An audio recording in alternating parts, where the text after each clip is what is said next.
തിരുവനന്തപുരത്തെ IB ഉദ്യോഗസ്ഥയുടെ മരണത്തിൽ പ്രതി സുകാന്ത് സുരേഷിനെതിരെ കൂടുതൽ വകുപ്പുകൾ ചുമത്തി. വിവാഹ വാഗ്ദാനം നൽകി ലൈംഗിക ചൂഷണം, പണം തട്ടിയെടുക്കൽ എന്നീ വകുപ്പുകളാണ് പുതിയതായി ചുമത്തിയത്. സുകാന്തിന്റെ നിലവിലുള്ള പെൺ സുഹൃത്തിന്റെ മൊഴി പോലീസ് ശേഖരിച്ചു. സുകാന്തിന് വേണ്ടിയുള്ള തെരച്ചിൽ സംസ്ഥാനത്തിന് പുറത്തേക്കും വ്യാപിപ്പിച്ചിരിക്കുകയാണ്.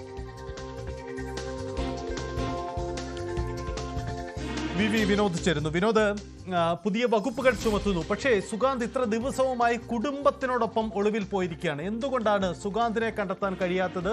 പോലീസിന്റെ അന്വേഷണം മറ്റ് സംസ്ഥാനങ്ങളിലേക്ക് പോകുമ്പോൾ എന്താണ്, പുതിയ സംഘം രൂപീകരിക്കപ്പെടുന്നുണ്ടോ? എന്താണ് പോലീസിന്റെ നീക്കങ്ങൾ?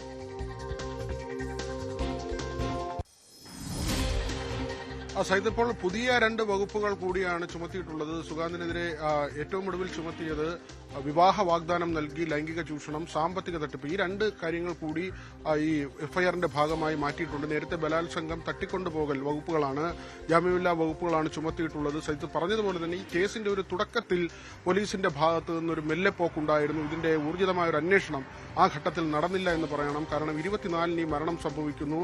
ആദ്യ ദിവസങ്ങളിൽ 4-5 ദിവസമൊക്കെ വളരെ മന്ദഗതിയിലായിരുന്നു പോലീസ് അന്വേഷണം നീങ്ങിയത്. പിന്നീട് കുടുംബം രണ്ടാമതൊരു പരാതി കൂടി നൽകുന്നു. ഈ ബാങ്ക് ഡീറ്റെയിൽസ് ഉൾപ്പെടെ ഏതാണ്ട് 3.5 ലക്ഷം രൂപയാണ് പെൺകുട്ടിയുടെ അക്കൗണ്ടിൽ ഉണ്ടായിരുന്ന തുക പ്രതിയുടെ അക്കൗണ്ടിലേക്ക് മാറ്റിയത്. ഇതടക്കമുള്ള കാര്യങ്ങൾ വ്യക്തമാക്കിക്കൊണ്ടുള്ള പരാതി വീണ്ടും കുടുംബം ഉന്നയിച്ചതോടെയാണ് പോലീസ് അന്വേഷണം കൂടുതൽ ഊർജിതമായത്. ഇപ്പോൾ പ്രതിക്ക് വേണ്ടിയുള്ള തിരച്ചിൽ ശക്തമായി നടക്കുന്നുണ്ട്.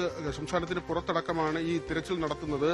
മേഘ ആത്മഹത്യ ചെയ്തത് പൂർണ്ണമായും ആ പെൺകുട്ടിയെ ചൂഷണം ചെയ്തു, ശാരീരികമായും സാമ്പത്തികമായും ചൂഷണം ചെയ്തു. ഏറ്റവും ഒടുവിൽ അവഗണിക്കുകയായിരുന്നു. ഇത് മനസ്സിലാക്കിയാണ് ഏറ്റവും ഒടുവിൽ ട്രെയിനിന് മുന്നിൽ ചാടി ആത്മഹത്യ ചെയ്യുന്നത്. മറ്റൊരു പെൺകുട്ടിയുമായി സുകാന്തിന് അടുപ്പമുണ്ടായിരുന്നു. ഒന്നിൽ കൂടുതൽ ആളുകളുമായി അടുപ്പമുണ്ട് എന്ന ചില സൂചനകൾ നേരത്തെ പുറത്തു വന്നിരുന്നു. ഇതിൽ ഒരു പെൺകുട്ടിയെ ഇപ്പോൾ മൊഴിയെടുത്തിട്ടുണ്ട്. കഴിഞ്ഞ ദിവസം പോലീസ് ആ കുട്ടിയിൽ നിന്ന് മൊഴിയെടുത്തിട്ടുണ്ട്. IBയിൽ തന്നെ ഉദ്യോഗസ്ഥ എന്ന വിവരമാണ്. ഇവരെല്ലാം തന്നെ IBയിൽ ഉള്ള ആളുകളാണ്. മറ്റ് IB ഉദ്യോഗസ്ഥരുടെ മൊഴിയും അന്വേഷണത്തിന്റെ ഭാഗമായി രേഖപ്പെടുത്തുന്നത്. ഏറ്റവും പ്രധാനപ്പെട്ട കാര്യം കഴിഞ്ഞ ദിവസം പുറത്തുവന്ന വിവരമാണ്. ഗർഭചിത്രം നടത്തുന്നതിന് വ്യാജരേഖ ഉണ്ടാക്കി, വ്യാജമായി വിവാഹ കത്ത് ഉൾപ്പെടെ തയ്യാറാക്കിയാണ് ഗർഭചിത്രം നടത്തുന്നത്. പെൺകുട്ടിയുമായി പലയിടങ്ങളിൽ യാത്ര ചെയ്യുകയും തിരുവനന്തപുരത്തും ചെന്നൈയിലും കൊച്ചിയിലും അടക്കം പലപ്പോഴായി സുകാന്ത് യാത്ര ചെയ്തിരുന്നു, വിവാഹ വാഗ്ദാനം നൽകിയിരുന്നു. ഇങ്ങനെയാണ് ലൈംഗികമായി ചൂഷണത്തിന് വിധേയമാക്കുന്നത്. പിന്നീട് ശമ്പളം കിട്ടുന്ന തുക പോലും പൂർണ്ണമായി സുകാന്തിന്റെ അക്കൗണ്ടിലേക്ക് മാറ്റിക്കൊണ്ടിരുന്നു.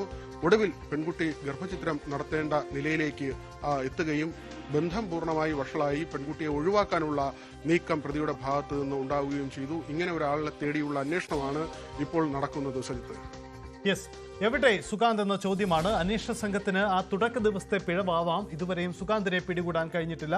പുതിയ വകുപ്പുകൾ ചുമത്തുന്നു, അന്വേഷണം മുന്നോട്ട് പോകുന്നു. ഇതാണ് നിലവിലുള്ള സാഹചര്യം. എന്തായാലും IB ഉദ്യോഗസ്ഥരുടെ മരണം സംബന്ധിച്ച ദുരൂഹത ഇപ്പോഴും തുടരുന്നു.